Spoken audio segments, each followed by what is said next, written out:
AITA for calling for a medic when my friend was severely drunk. Me and my two friends went out for a while and had several drinks. My friend got belligerent in the bar, so we were asked to leave. Both of them and myself got in an Uber and came back to my house. The belligerent one immediately began vomiting when we got in the house and starting screaming out for people who weren't with us, crying and talking nonsense.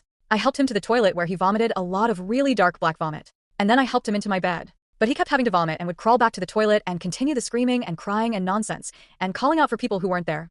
My other friend was very drunk too, was asleep on the floor at one point or crawling around unfazed, and I couldn't get him to help me. After the vomiting, screaming, and crying went on for almost an hour, I was extremely concerned about alcohol poisoning, so I called for a medic. They ended up taking him to the hospital because he was very incoherent. Keep in my mind, I had been drinking too, and didn't feel sober enough or responsible enough to ensure his safety all night. I didn't want something bad to happen, so I called for help. The next day, both of them say that was just normal drunk for him, and I shouldn't have called, and says I'm footing the bill, and neither plan to speak to me ever again. AITA for having called for help. Should I pay for the bill?